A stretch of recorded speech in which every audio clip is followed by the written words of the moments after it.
السلام علیکم ورحمۃ اللہ وبرکاتہ۔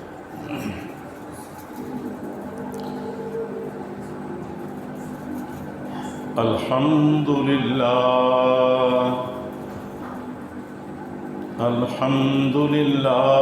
نحمده ونستعینه ونستغفره ونؤمن به ونتوکل علیہ ونعوذ باللہ من شرور انفسنا ومن سیئات اعمالنا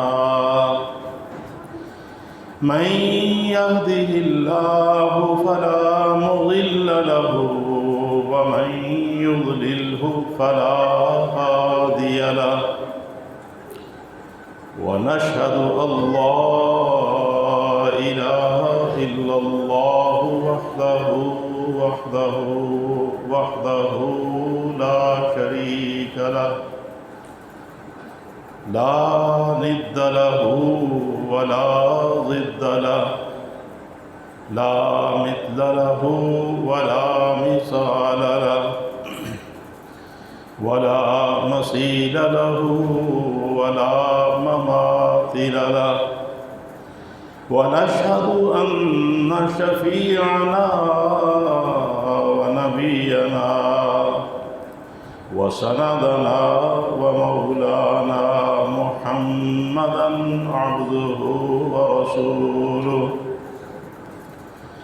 أرسله بالحق بشيرا ونذيرا بين يدي الساعة من يطع الله ورسوله فقد رشد واهتدى ومن يعص الله ورسوله فقد ضل وغوى فإنه لا يضر الله شيئا وسيجزي الله الشاكرين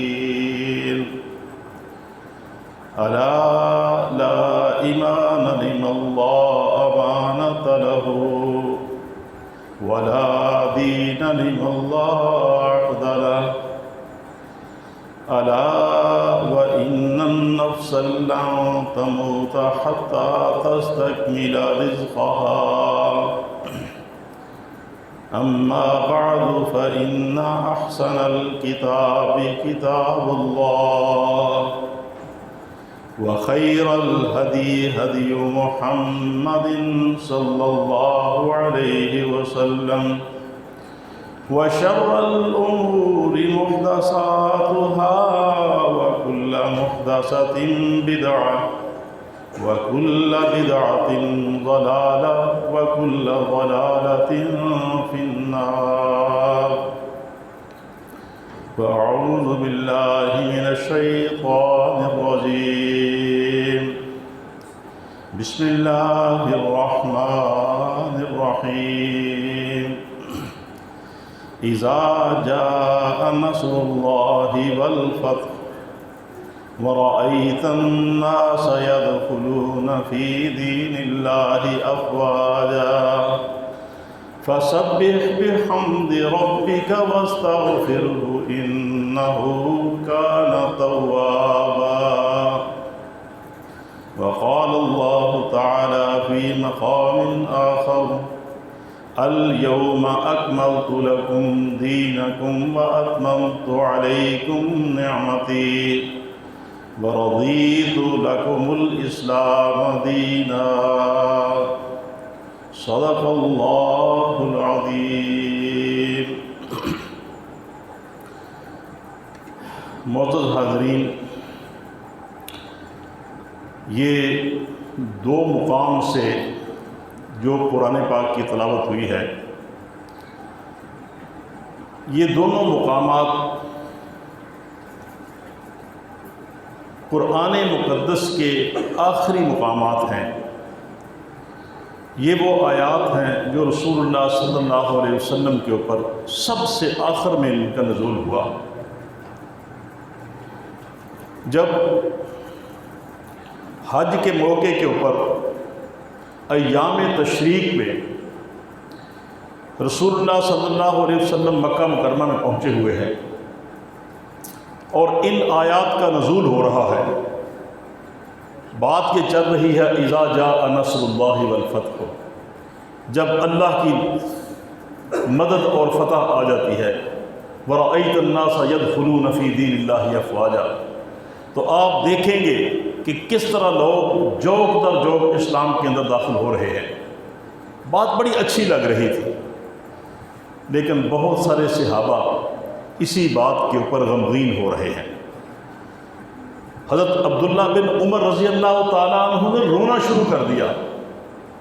حضرت عبداللہ بن عباس اتنے پریشان ہو رہے ہیں.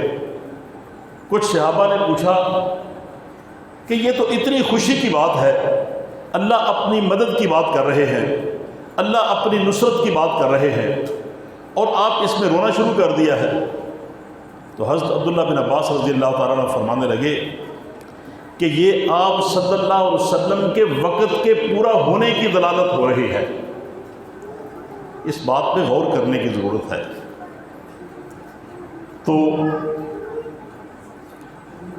اب یہ وہ ایام ہیں کہ جب ہجرت کے بعد پہلی دفعہ رسول اللہ صلی اللہ علیہ وسلم کا ایک دل میں آرزو پیدا ہوتی ہے کہ اس کے بعد حج کی سعادت نہیں نصیب ہوئی. 25 ذو الحج کو رسول اللہ صلی اللہ علیہ وسلم اعلان کر رہے ہیں جمعے کے خطبے میں کہ ہم کل صبح یہاں پہ حج کے لیے پورا قافلہ ہمارا روانہ ہوگا. ایک دن کے اندر لوگوں کا جوش، لوگوں کا شوق اس قدر دیدنی تھا.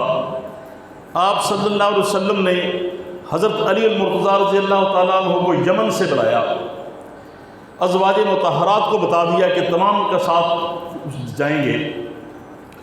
اس کے علاوہ دیگر صحابہ جو دور دور گئے ہوئے تھے سب نے آنا شروع کر دیا. ایک دن کے اندر 1,24,000 یا 25,000 صحابہ تیار ہو گئے اور آپ کی رفاقت میں 25 تاریخ کو اگلے دن صبح یہ قافلہ روانہ ہو رہا ہے. مدینہ سے نکلتے ہیں. پہلے تو مدینہ میں آپ صلی اللہ علیہ وسلم نے سفر حج شروع کرنے سے پہلے غسل فرمایا، نوافل ادا کیے. اس کے بعد آگے نکلتے ہیں. 6 میل دور ذوالحلیفہ کے مقام پہ پہنچتے ہیں. رات گزاری، صبح دوبارہ غسل کرتے ہیں. آپ جسم کے اوپر خوشبو لگاتے ہیں، احرام باندھا جاتا ہے. اور اس وقت جب سب صحابہ نے احرام باندھ دیا تو رسول اللہ صلی اللہ علیہ وسلم کی زبان اطہر سے جب یہ لفظ نکلے کہ لبیک اللہم لبیک لبیک لا شریک لک لبیک ان الحمد والنعمت لک والملک لا شریک لک، تو آپ کی آواز کے ساتھ 1,00,000 سے زیادہ صحابہ کی آواز ساتھ مل رہی تھی. پورا علاقہ گونج اٹھا. اس تکبیر و تحمید کے اندر، اس تسبیح و تحمید کے ساتھ یہ قافلہ روانہ ہو رہا ہے. اور اس قافلے کو 9 دن لگے 450 کلومیٹر کا فاصلہ طے کرتے ہوئے یہ ذوالحج کی 4 تاریخ کو مکہ مکرمہ پہنچتے ہیں. ابھی جب مکہ سے دور عمارتیں نظر آ رہی ہیں تو ان صحابہ کی بڑی عجیب قسم کی حالت تھی. کچھ لوگ وہ ہیں جو اسی مکہ سے نکالے گئے تھے، آج واپس بڑے عجیب انداز میں جا رہے ہیں. اور ادھر اہل مکہ کا شوق بڑا دیدنی تھا. وہ جس انداز میں آپ کا استقبال کر رہے ہیں، بچے آگے آگے نعرے لگا رہے ہیں، بڑے جو ہے وہ سارے کے سارے آپ کا استقبال کے لیے باہر نکل رہے ہیں. اور ادھر آقا علیہ الصلوۃ والسلام بچوں کا شوق دیکھ کے کچھ بچوں کو اٹھا لیا، کسی کو اونٹ کے پیچھے بٹھا لیا، کسی کو آگے بٹھا رہے ہیں اور مکہ مکرمہ کے اندر داخل ہو رہے ہیں. اب 8 تاریخ کو یہاں سے منا کی روانگی ہے. اس سے پہلے مکہ میں جاتے ہی جیسے ہی بیت اللہ پہ نظر پڑتی ہے تو آپ کے وہ عظیم الفاظ فرمانے لگے کہ اللہم زد ھذا البیت تشریفا و تعظیما و تکریما و محابتا وزد من شرفہ و کرمہ ممن حجہ او اعتمرہ تشریفا و تعظیما۔ اللہ اس گھر کو تو نے بڑی عزت سے نوازا ہے، اس گھر کو تو نے بڑی کرامت سے نوازا ہے۔ اللہ ہم دعا کرتے ہیں کہ اس گھر کی عزت کے اندر، اس کی تکریم کے اندر، اس کی اٹریکشن کے اندر اللہ مزید اضافہ فرما دے۔ اور اللہ یہی نہیں بلکہ جو شخص اس گھر کی زیارت کے لیے حج کی نظر سے یا عمرے کی نیت سے آتا ہے، اللہ تو اس کی عزتوں میں بھی اضافہ کر دے۔ یہ آقا صلی اللہ علیہ وسلم کی بڑی پیاری دعا تھی۔ بیت اللہ کو دیکھتے ہیں، دعا پڑھتے ہیں، اس کے بعد پورا طواف کرتے ہیں، اور طواف کرتے ہوئے بھی پہلے 3 چکروں میں رمل کر رہے ہیں۔ وہ صحابہ جو پہلے مکہ والے دیکھ رہے تھے کہ ان کو کمزور و ناتواں، ان کے پاس کچھ بھی نہیں مل رہا، آج ثابت ہو رہا ہے کہ اللہ نے کس شان کے ساتھ ان کو واپس بلایا ہے۔ طواف مکمل ہوا، مقام ابراہیم پہ جاتے ہیں، 2 نفل ادا کرتے ہیں، زبان سے لفظ جاری ہیں وَاتَّخَذُوا مِن مقام ابراہیم مصلی، یہ الفاظ ادا کرتے ہوئے 2 نفل ادا کرتے ہیں۔ وہاں سے صفا مروہ پہنچتے ہیں، صفا میں جاتے ہیں، مروہ کی طرف جاتے ہیں، واپس صفا کی طرف آتے ہیں۔ وہ 7 چکر جو ہیں جو رسول اللہ صلی اللہ علیہ وسلم کا سنت طریقہ ہے اس کو پورا کرتے ہیں۔ اور جس جگہ بھی جاتے ہیں دوسرے مقام پہ پہنچنے سے پہلے فرماتے ہیں کہ لا الہ الا اللہ وحدہ لا شریک لہ، اللہ تیرے علاوہ کوئی معبود نہیں، اللہ تیرا کوئی شریک نہیں، اور لا الہ الا اللہ وحدہ انجز وعدہ، اللہ تو وہ ذات کریم ہے جس نے اپنا آج وعدہ پورا کر دکھایا، وَنَصَرَ عَبْدَهُ، جس نے اپنے بندے کی مدد کی ہے، وَحَزَبَ الْأَحْزَابَ وَحْدَهُ، اور جس اللہ تیری اکیلی ذات نے تمام مکہ کے تمام دشمنوں کو شکست فاتح دے دی ہے۔ آپ صفا میں جاتے ہیں پھر یہ پڑھتے ہیں، مروہ میں جاتے ہیں پھر یہ پڑھتے ہیں، وہاں سے یہ سارا سلسلہ پورا عمرہ مکمل ہوتا ہے۔ 8 ذی الحج کو مینا کی طرف چلے جاتے ہیں، رات گزارتے ہیں، اگلے دن صبح عرفات کی طرف جاتے ہیں جو اصل حج کا مین رکن ہے، جس کے بارے میں فرمایا کہ الحج عرفہ، عرفات کے میدان کے اندر جانا ہی حج ہے۔ اور اس جگہ کے اوپر رسول اللہ صلی اللہ علیہ وسلم نے وہ آخری خطبہ ارشاد فرمایا جسے حجۃ الوداع کہتے ہیں۔ پوری اسلامی تعلیمات کا نچوڑ اسے کہتے ہیں۔ پورے 1,24,000 صحابہ ساتھ ہیں، ازواج مطہرات ساتھ ہیں، سارے باقی ساتھی ساتھ ہیں، اور آپ نے ایک اونچے مقام پہ کھڑے ہو کے اب خطبہ دے رہے ہیں۔ یہ وہ خطبہ تھا، یہ وہ رسول اللہ صلی اللہ علیہ وسلم کے آخری آنسو تھے، یہ امت کا وہ درد تھا کہ جس کے بعد لگتا ہے کہ شاید کسی اور چیز کی ضرورت نہیں رہتی، لیکن یہاں پہ معاملہ کچھ اور ہے۔ جب پہلا لفظ آپ نے فرمایا کہ اے میرے صحابہ، مجھے امید نہیں ہے کہ دوبارہ میں آپ کے ساتھ اس مقام پہ کبھی زندگی بھر دوبارہ اکٹھا ہو سکوں گا، میرے آخری ایام قریب آ رہے ہیں۔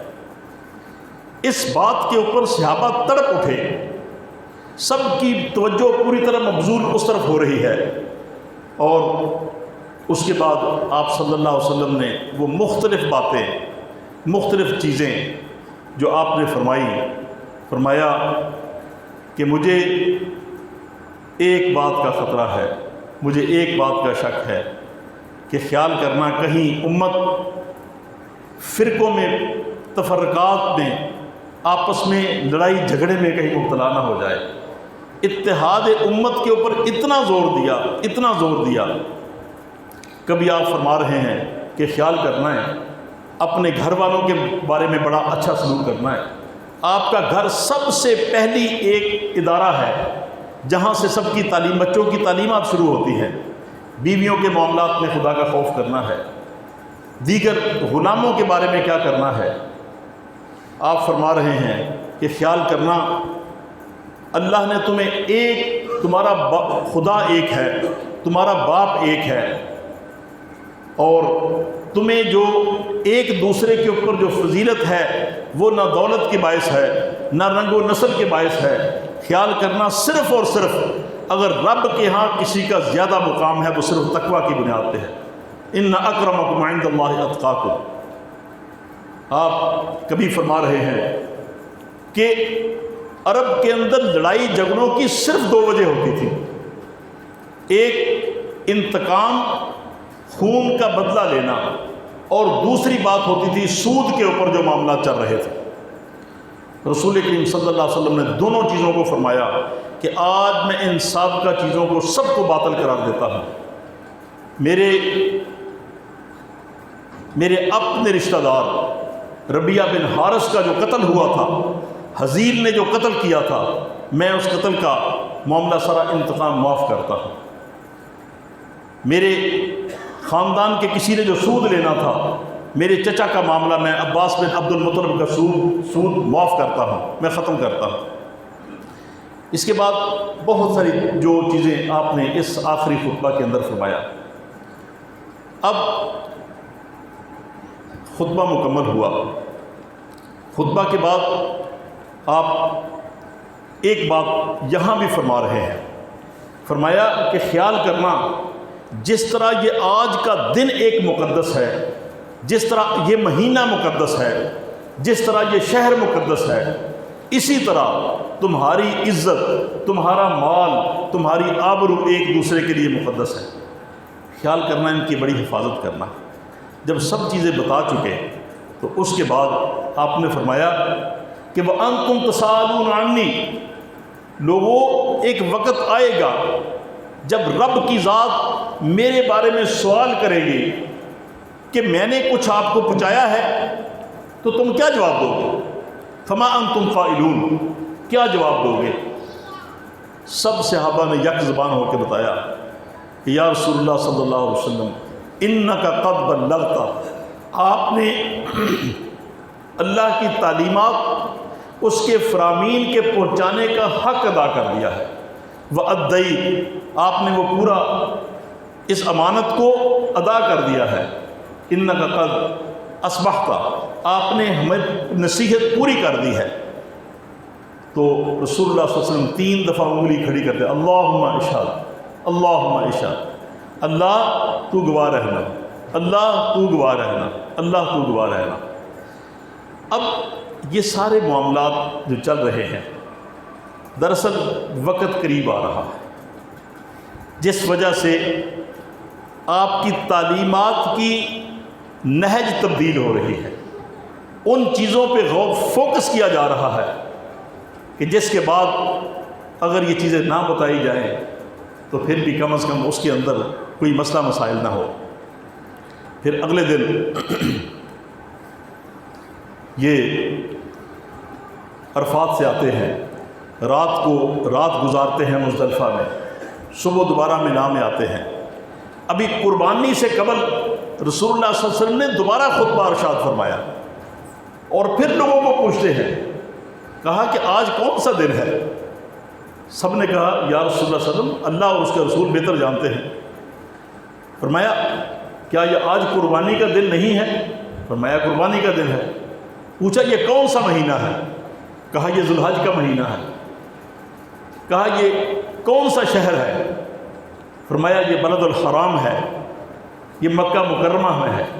جب تینوں چیزیں پوچھی تو پھر آپ نے وہی بات فرمائی کہ خیال کرنا جس طرح یہ دن، یہ مہینہ، یہ شہر آپ کے لیے حرمت والا ہے، اسی طرح آپ کا مال، آپ کی عزت، آپ کی آبرو، یہ آپ کی ایک دوسرے مسلمان کے لیے ان کے بارے میں اللہ سے ڈرتے رہنا. ایک دوسرے کے احترام میں کمی نہ لے کے آنا۔ پھر رسول اللہ صلی اللہ علیہ وسلم اسی بات کو دہرا رہے ہیں۔ اس کے بعد آگے چلتے ہیں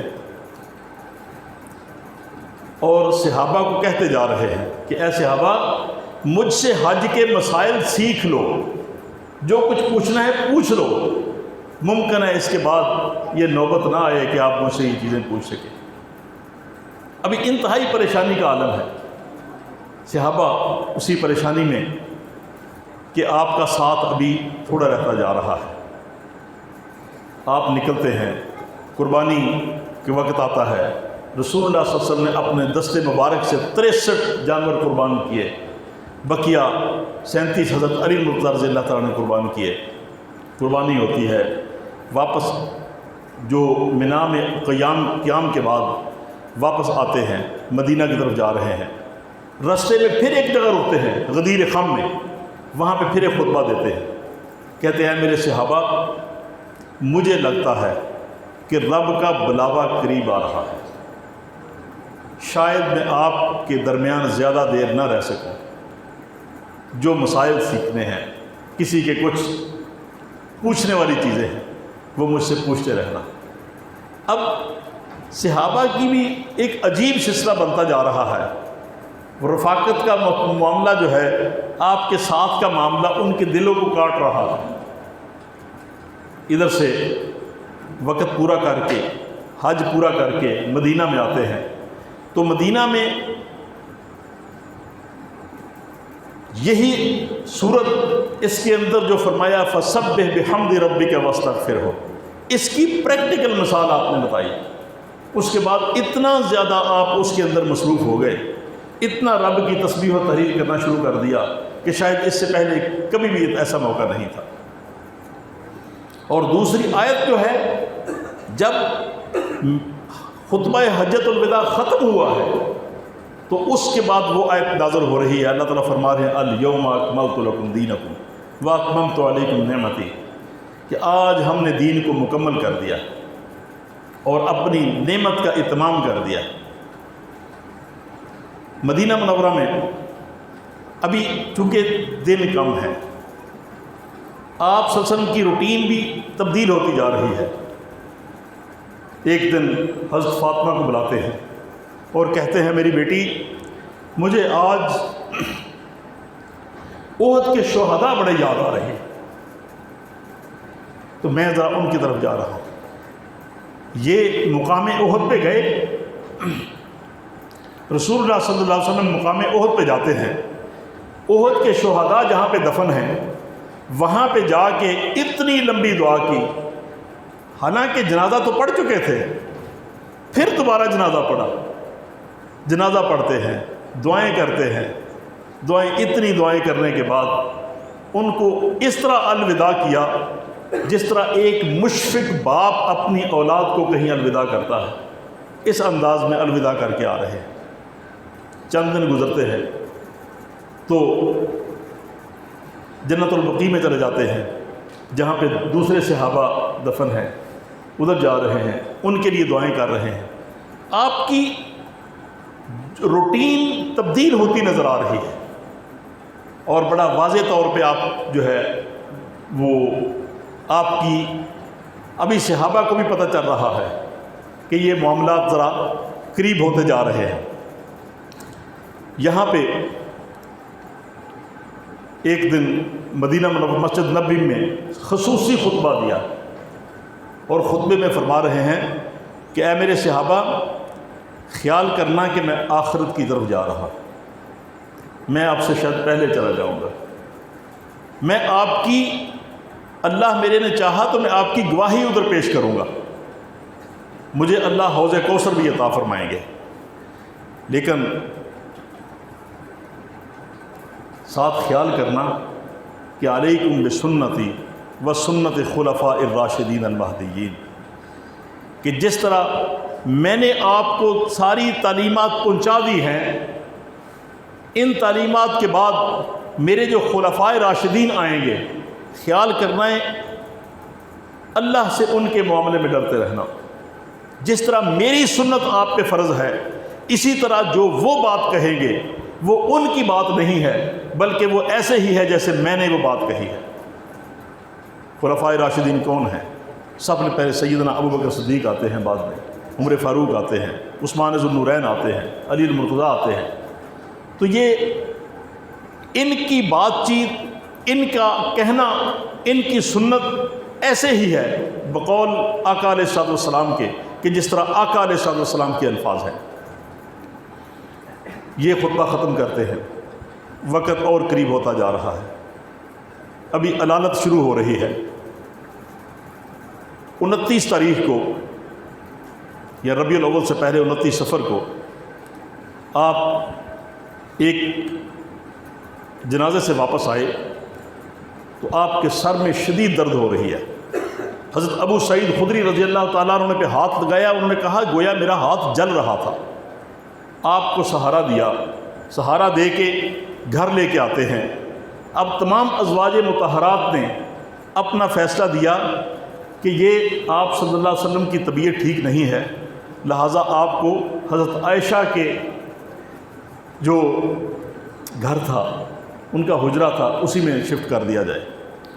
حضرت عائشہ رضی اللہ تعالیٰ عنہ کے حجرے میں ان کو شفٹ کر دیا گیا۔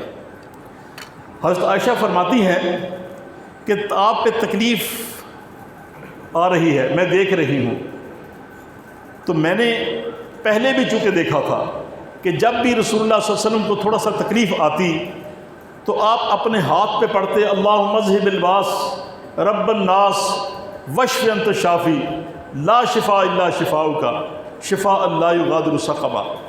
یہ آپ یہ الفاظ کہتے اور اپنے چہرے پر اور اپنے جسم پر پھیر لیتے۔ اب میں دیکھ رہی ہوں کہ آپ میں وہ سکت نہیں ہے۔ تو حضرت عائشہ کہتی میں نے اپنے ہاتھ پہ یہی الفاظ پڑھے، یہ پڑھ کے تو میں نے چاہا کہ آپ صلی اللہ علیہ وسلم کے چہرہ انور پر میں یہی پڑھ کے تو دم کر دوں، پھونک دوں۔ حضرت عائشہ فرماتی ہے کہ آپ نے مجھے روک دیا، اور روکا تو مجھے یہ کہا کہ اللہم اغفر لی والحقنی بالرفیق الاعلیٰ، عائشہ ابھی دعا کرو کہ اللہ میری مغفرت فرمائے اور اللہ مجھے اپنی رفاقت اور اپنا ساتھ نصیب فرما دے۔ اب شفا کی میرے لیے دعا نہ کرو، اب یہ دعا میرے لیے کرو۔ اس کے بعد 5 روز قبل، آپ صلی اللہ علیہ وسلم کی رحلت سے 5 روز قبل، آپ نے سر کے اوپر کچھ 6-7 مشکیزیں پانی کے گرائے، تھوڑی سی طبیعت سنبھلی، مسجد چلے جاتے ہیں، جا کے صحابہ کو بتاتے ہیں کیا میرے صحابہ، سابقہ امتوں کے، سابقہ نبیوں کی امتوں میں ایسا ہوا کہ انہوں نے اپنے انبیاء کی قبور کو سجدہ گاہ بنا لیا۔ خیال کرنا اللہ کے لیے انتہائی ناپسند بات یہ تھی۔ پھر فرمایا 5 دفعہ آپ نے یہ بات کہی، پھر دوسرے انداز میں فرمایا لعن اللہ یہود والنصارى، اللہ لعنت کرے یہودیوں اور نصاروں کے اوپر، انہوں نے اپنے نبیوں کی قبر کو سجدہ گاہ بنا لیا۔ تیسرا پھر فرمایا کہ اللہ کے غضب کو دعوت دینا ہے کہ جب اپنے نبیوں اور صلحاء کی قبروں کو پرستش کی جگہ بنا لیا جاتا ہے۔ یہ 3 باتیں بتا کے پھر آپ نے فرمایا کیا میرے صحابہ، خیال کرنا ہے میری قبر کو سجدہ گاہ نہ بنا دینا، میرا وقت قریب آ رہا ہے۔ تو صحابہ پریشان ہیں، فرمایا یا رسول اللہ صلی اللہ علیہ وسلم، آپ ہمارے ماں باپ آپ کے اوپر قربان ہوں، آپ کا ایک دفعہ کہنا ہی ہمارے لیے کافی ہے، آپ اتنا زور کیوں دے رہے ہیں؟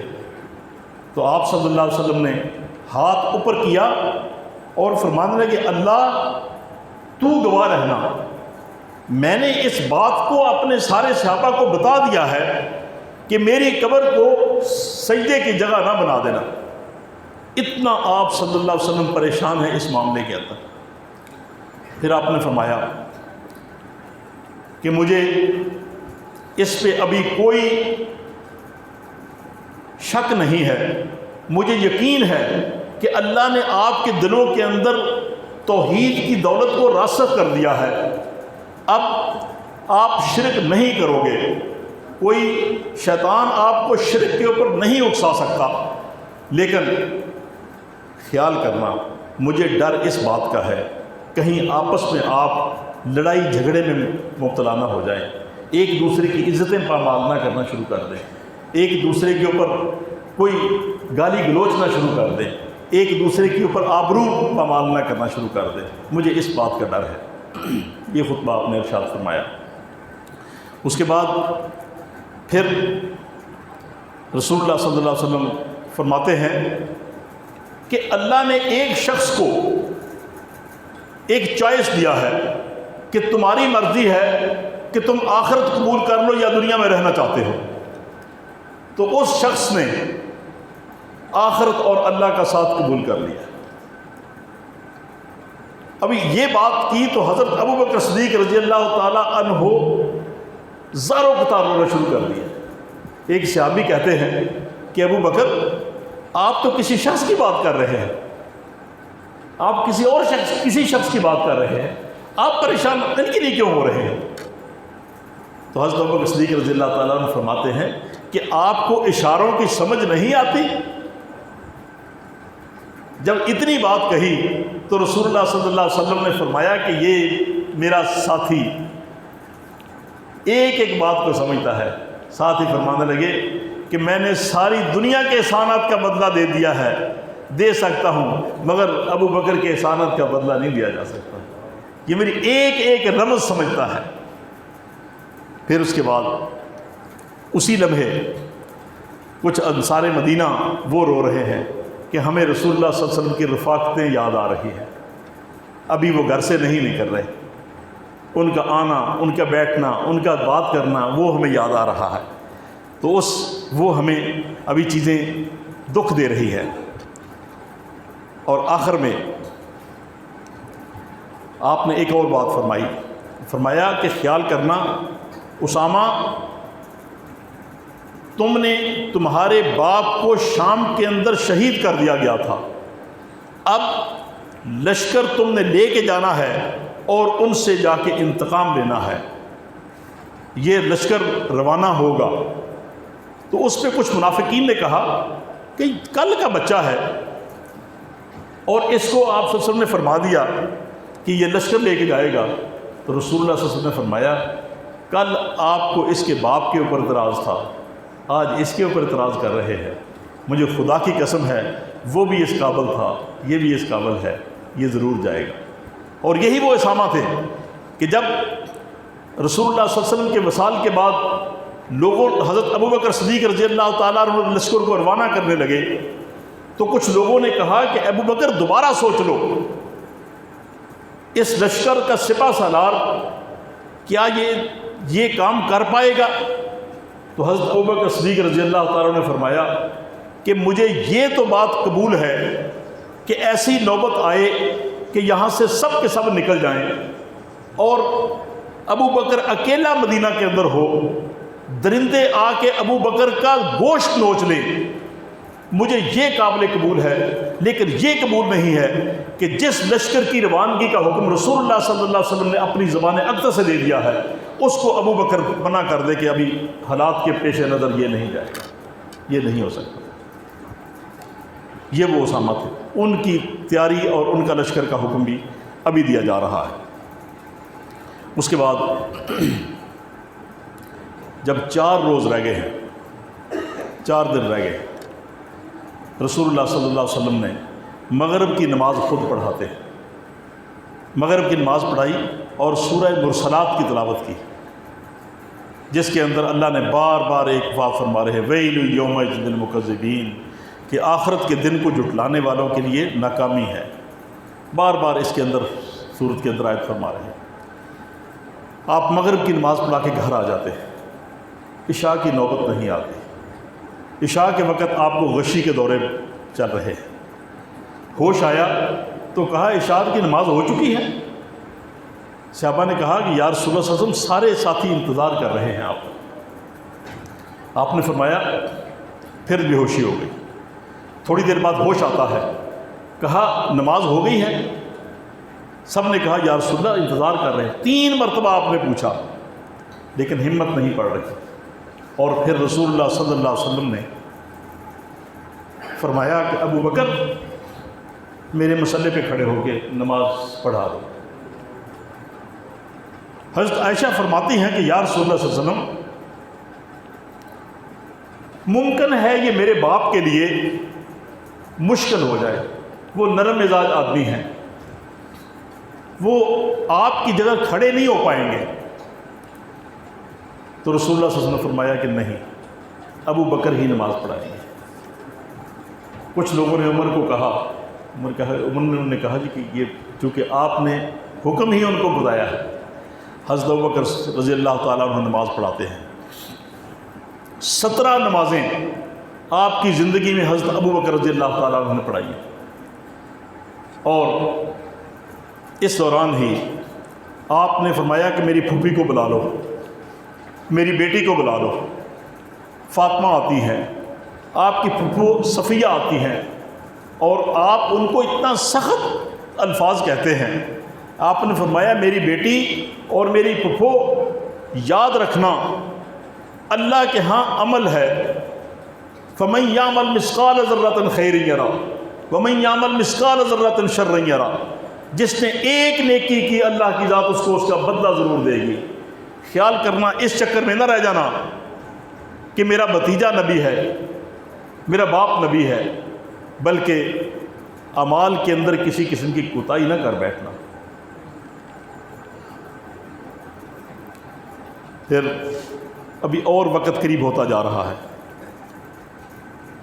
اور ابھی یعنی 4 روز پہلے ممبر تو پہلے خالی ہو گیا تھا، ابھی رسول اللہ صلی اللہ علیہ وسلم کا مصلی بھی خالی ہو گیا۔ 2 روز قبل آپ صلی اللہ علیہ وسلم کو تھوڑی سی ہوش آتی ہے، طبیعت ذرا سنبھلتی ہے۔ حضرت علی اور حضرت عباس نے ان کے کندھوں کے اوپر ہاتھ رکھ کے آپ مسجد میں جاتے ہیں۔ ظہر کی نماز ہو رہی ہے، ظہر کی جیسے ہی آپ کو دیکھا تو حضرت ابو بکر پیچھے ہٹنے لگے۔ آپ نے اشارہ فرمایا نہیں، پیچھے نہیں ہٹنے دیا، بیٹھتے ہیں۔ رسول اللہ صلی اللہ علیہ وسلم آپ کے حضرت ابو بکر کے برابر بیٹھ جاتے ہیں۔ برابر بیٹھتے ہوئے وہاں ابھی حضرت ابو بکر رضی اللہ تعالیٰ عنہ آپ کی اقتدا کر رہے ہیں، اور باقی جماعت جو ہے وہ ابو بکر کی اقتدا کر رہی ہے۔ اس انداز میں ظہر کی نماز پڑھائی۔ یہ آخری نماز تھی جو مسجد کے اندر آ کے آپ نے پڑھی، اور اس کے بعد ایک دن قبل آپ نے فرمایا کہ میرے غلاموں کو بلاؤ۔ جتنے غلام تھے سب کو بلا کے انہوں نے کہا کہ میں سب کو آزاد کرتا۔ یہ عجیب موقع تھا کہ غلاموں کو، کسی غلام کی آزادی اس کے لیے سب سے بڑی نعمت ہوتی ہے، لیکن یہاں پہ غلام رو رہے ہیں، کہتے ہیں ہمیں جو آقا صلی اللہ علیہ وسلم کی غلامی کے اندر جو ایک مزہ تھا وہ ویسے ساری زندگی دوبارہ نہیں آئے گا۔ آپ نے گھر کے اندر جو کچھ ہے وہ بھی صدقہ کر دیا، 7 دینار پڑے ہوئے تھے وہ بھی صدقہ کر دیے۔ ایک روز قبل اس رات کو گھر میں جلانے کے لیے جو دیا تھا اس کا تیل بھی ساتھ ایک ہمسائی عورت سے ادھار مانگا، وہ بھی نہیں چھوڑا، سب کے سب اللہ صدقہ کر دیا گیا۔ فرمایا ما نورث ما نترکون، انبیاء کچھ بھی جو ہے وہ اپنی وراثت میں کچھ نہیں چھوڑتے، جو کچھ بھی ہوتا ہے صدقہ ہوتا ہے۔ ابھی آخری دن صبح فجر کے وقت نماز ہو رہی ہے، حضرت ابو بکر نماز پڑھا رہے ہیں۔ رسول اللہ صلی اللہ علیہ وسلم نے پردہ ہٹایا، لوگوں کی طرف دیکھا، تو جیسے ہی دیکھا لوگوں عجیب ایک منظر بن گیا، صفیں ٹوٹنے لگی، لوگ پیچھے ہٹنے لگے کہ آقا صلی اللہ علیہ وسلم شاید مسجد میں آ رہے ہیں، لیکن ایسی نوبت نہیں تھی۔ آپ صلی اللہ علیہ وسلم نے دیکھ کے تھوڑا سا مسرت کا اظہار ضرور کیا کہ آج جو کچھ اللہ نے مجھے ایک ذمہ داری سونپی تھی اس کی تعلیمات کا اثر مجھے نظر آ رہا ہے، اور آج یہ مسجد کے اندر ایک جو رونق نظر آ رہی تھی آپ نے اس کو دیکھ کے دوبارہ وہ پردہ سامنے کر دیا۔ یہی آخری دیدار تھا جو صحابہ کرام رضوان اللہ علیہم مجمعین نے آخر میں دیکھا۔ اس کے بعد چونکہ بے ہوشیاں طاری ہو رہی ہیں، ساری معاملات ذرا زیادہ گڑبڑ ہو رہے ہیں، آپ صلی اللہ علیہ وسلم نے اپنی بیٹی فاطمہ کو بلاتے ہیں۔ فاطمہ کو بلا کے تو چونکہ بہت زیادہ پریشان تھی تو کہنے لگی ہائے میرے باپ اتنی تکلیف، اللہ اتنی تکلیف۔ جب تکلیف کی بات کر رہے تھے تو رسول اللہ صلی اللہ علیہ وسلم نے فرمایا کہ میری بیٹی انا للہ و انا الیہ راجعون پڑھنا ہے، اس میں اللہ نے بڑی تسکین رکھی ہوئی ہے۔ پھر ساتھ بلایا، اس کی پریشانی دیکھ کے کہا کہ بیٹی آج میرا آخری روز ہے، ابھی کچھ دیر بعد میں اللہ سے ملاقات کرنے والا۔ حضرت فاطمہ رضی اللہ تعالیٰ عنہ رونا شروع کر دیا۔ پھر ساتھ ہی بتایا کہ یہ بات یاد رکھنا کہ پورے اہل بیت میں سے سب سے پہلے دوبارہ ملاقات بھی میری آپ سے ہی ہوگی۔ حضرت فاطمہ رضی اللہ تعالیٰ عنہ صرف اس کے بعد 6 مہینے زندہ رہی ہے، اور بڑی تھوڑی سی عمر میں 28-29 برس کی عمر میں وہ بھی اللہ کو پیاری ہوگی۔ یہ حضرت عائشہ کے ساتھ ٹیک لگائی ہوئی ہے، حضرت علی آتے ہیں، سر گود میں تھوڑی دیر پکڑتے ہیں، اس وقت بھی آقا علیہ السلام کے منہ سے جو الفاظ نکلتے ہیں حضرت علی نے اپنے کان لگا دیے اپنے لبوں کے اوپر، تو آواز آ رہی الصلاۃ الصلاۃ، امت کے لیے پیغام دیا جا رہا ہے کہ خیال کرنا نماز کے بارے میں کوتاہی نہیں کرنا۔ حالتیں یہ ہو رہی ہیں، پیغام کچھ دیا جا رہا ہے۔ بڑا عجیب ایک طرح کا منظر ہے، اور منہ سے کچھ لفظ نکل رہے ہیں۔ حضرت عائشہ نے کچھ سننے کی کوشش کی۔ حضرت عائشہ فرماتی ہیں کہ آپ صلی اللہ علیہ وسلم کی زبان اقدس سے یہی الفاظ نکل رہے ہیں، اللہم رفیق الاعلیٰ، اللہ مجھے اپنا ساتھ نصیب کر دے، میں تیرے پاس جا رہا ہوں۔ وہ ایک عجیب قسم کا جو ہے، باقیوں کو بھی بلایا، حضرت حسن کو بلایا، حضرت حسین کو بلایا، ازواج مطہرات کو بلایا۔ ازواج مطہرات پاس آئی ہیں تو فرمایا مع الذین انعم اللہ علیہم، اللہ یہ ان کو ان کے ساتھ رکھے گا جن کے اوپر اللہ نے انعام کر دیا۔ ان کے بارے میں یہ بات ہو رہی ہے۔ پھر تھوڑی دیر کے بعد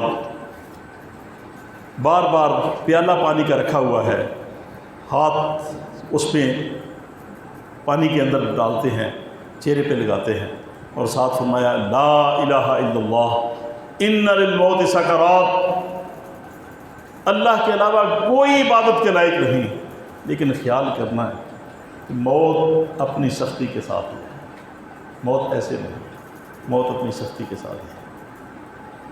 معاملہ چل رہے ہیں، صبح چاش کے وقت پھر جو ہے وہی لفظ آپ کی زبان پہ آ رہے ہیں، اللہم بالرفیق الاعلیٰ۔ تھوڑی سی آواز بلند ہوئی آپ کی، جیسے بلند ہوئی تو انہوں نے کہا کہ شاید طبیعت سنبھل رہی ہے، طبیعت سنبھل نہیں رہی، بلکہ آپ نے ہاتھ اوپر کیا، اللہم بالرفیق الاعلیٰ، اللہم بالرفیق الاعلیٰ، اللہم بالرفیق الاعلیٰ۔ 3 دفعہ یہ کہا، ہاتھ لٹک گیا، پتلیاں اوپر اٹھ گئی۔ اللہم صلی علی محمد۔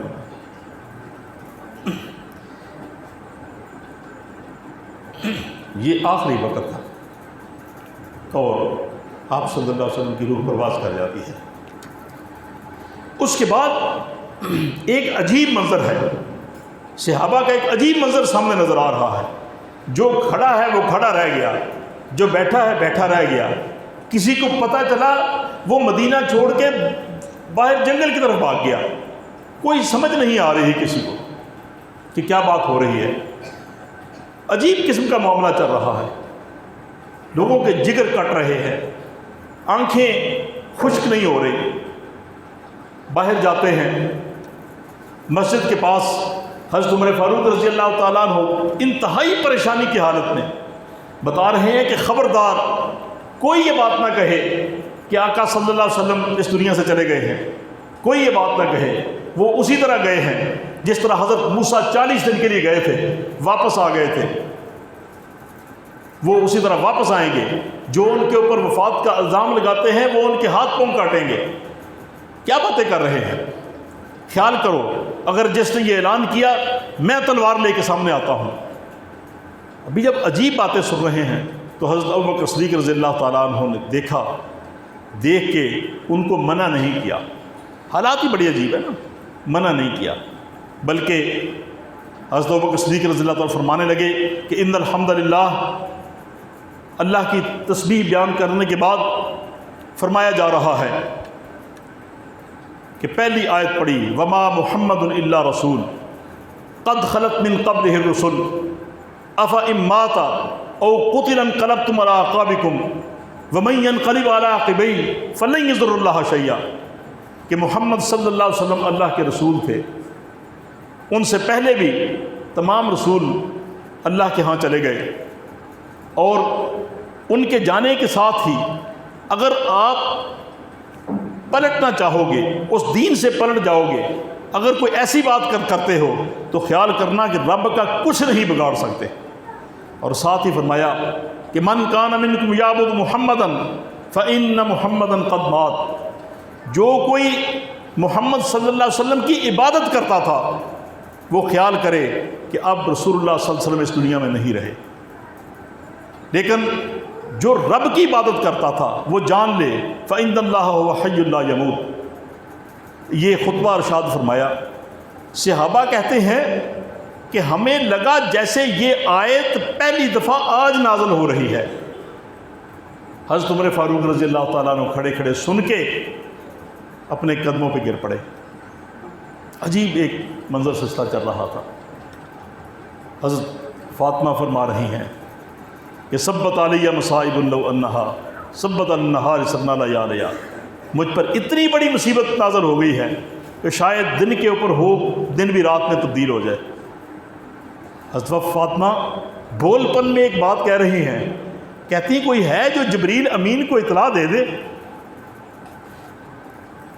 وہ تو ہمیشہ آتے تھے، ان کے اوپر وہی لے کر آتے تھے، آج کوئی ہے جو جبریل امین کو اطلاع دے دے کہ وہ اللہ کے پاس پہنچ رہے ہیں؟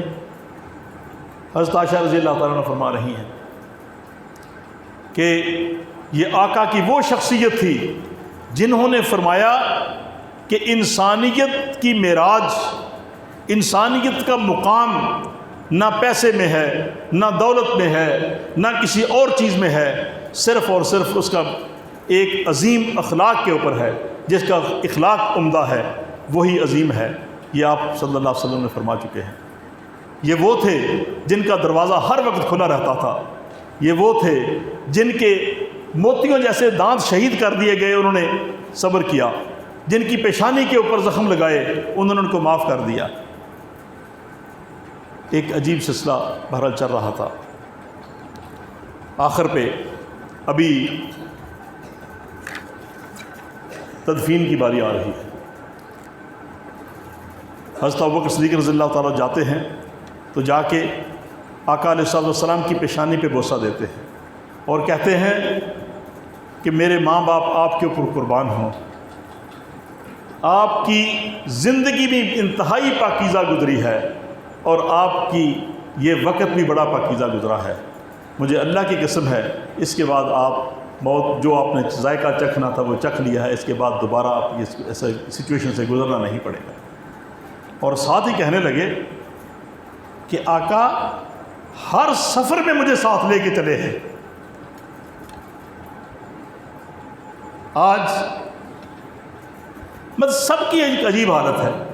حضرت علی المرتضیٰ رضی اللہ تعالیٰ عنہ پاس جاتے ہیں، کہتے ہیں مجھے خدا کی قسم ہے اگر آقا علیہ الصلوۃ والسلام نے ہمیں منع نہ کیا ہوتا تو ہم اتنا رو رو کے اپنے دل کا غبار تو نکال لیتے، لیکن پھر بھی اس سے صبر نہیں آنا تھا، تو میں اس کا فائدہ نہیں ہونا تھا۔ اب تدفین کا موقع آ رہا ہے۔ اس کے اوپر آپ صلی اللہ علیہ وسلم کے چچا عباس، ان کے بیٹے فضل، حضرت علی مرتضیٰ رضی اللہ تعالیٰ عنہ، اور آپ کے منہ بولے بیٹے حضرت زید بن حارث کے بیٹے اسامہ، یہ پاس آ رہے ہیں۔ انہوں نے وہ غسل دینے کا معاملہ تھا۔ یہاں سے کچھ ایک جماعت انصار کی آئی، وہ رو رہے ہیں، کہنے لگے کہ ہم آخری خدمت گزاری میں اپنا حصہ طلب کرنے آئے ہیں۔ تو حضرت علی مرتضیٰ رضی اللہ تعالیٰ عنہ نے اوس بن خولہ رضی اللہ تعالیٰ عنہ کو بلا لیا۔ اب یہ تھا، حضرت اوس کو بتایا پانی لے آؤ۔ حضرت علی رضی اللہ تعالیٰ عنہ سینے کے ساتھ آپ کا جسم لگایا ہوا ہے۔ حضرت عباس اور حضرت فضل وہ ان کے سائڈیں کروٹیں بدل کر رہے ہیں، حضرت اسامہ پانی ڈال رہے ہیں۔